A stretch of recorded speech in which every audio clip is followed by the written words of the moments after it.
Vacinas, amigas ou inimigas?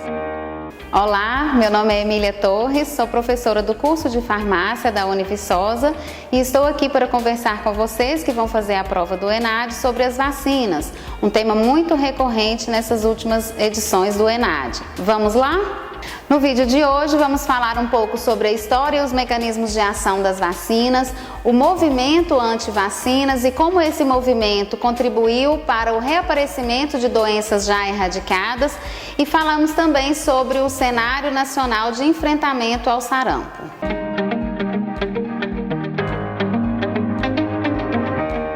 A história das vacinas começa há muito tempo atrás, entre os séculos 18 e 19, e assim como em outras áreas da ciência e da medicina, a produção de vacinas passou por vários processos de modernização, visando sempre a produção de formulações cada vez mais seguras ao paciente.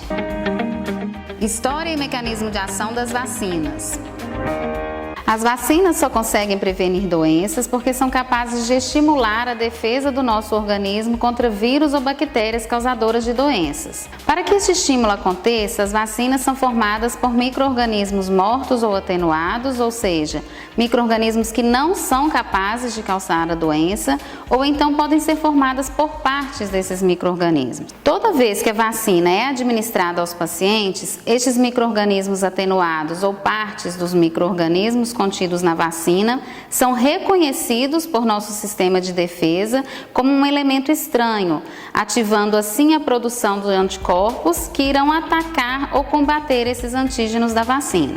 Durante esse processo, são criadas células de memória que serão capazes de reconhecer o antígeno real e assim formar anticorpos caso o nosso organismo seja atacado por algum micro-organismo causador de doença. Movimento anti-vacinas. A partir do ano de 1998, um movimento conhecido como movimento anti-vacina começou a ganhar força em diversas partes do mundo, inclusive no Brasil. Este movimento só ganhou força após ser publicado um artigo que associava o aumento do número de crianças autistas com a vacina tríplice viral, uma vacina utilizada para a prevenção das doenças sarampo, rubéola e cachumba.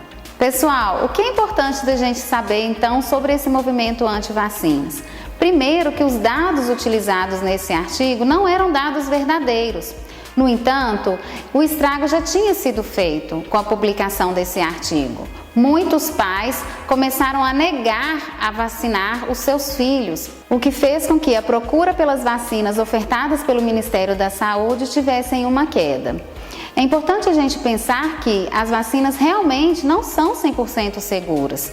No entanto, os benefícios apresentados por elas são infinitamente maiores do que os poucos problemas que elas podem apresentar. Reaparecimento de doenças erradicadas. Então, pessoal, como consequência dessa baixa procura pelas vacinas, estamos vivenciando o ressurgimento de doenças já consideradas erradicadas em nosso país e em outros locais do mundo. Recentemente, dois exemplos nos chamam a atenção.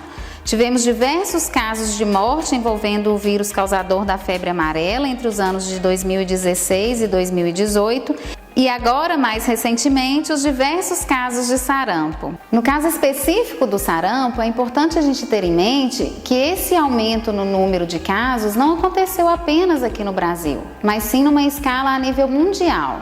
Dados da OMS, a Organização Mundial de Saúde, revelam que o número de casos de sarampo no mundo triplicou nos primeiros 7 meses de 2019, comparado com o mesmo período de 2018. E, infelizmente, tudo isso indica que os dados realmente atingiram essa proporção devido à menor imunização por parte da população.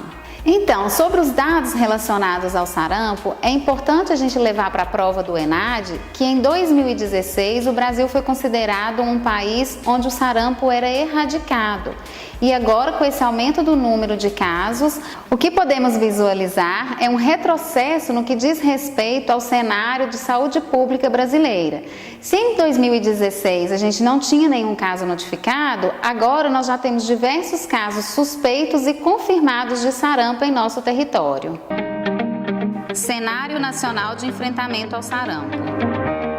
Bom, um ponto importante para ser citado é que as entidades de saúde pública têm realizado grandes esforços para tentar conter o avanço dos casos de sarampo em nosso país, priorizando vacinação em regiões com casos suspeitos ou confirmados da doença. No entanto, é importante que cada um de nós faça a sua parte. O que precisamos enfatizar é que vacinação não é uma questão de escolha, é uma questão de saúde pública.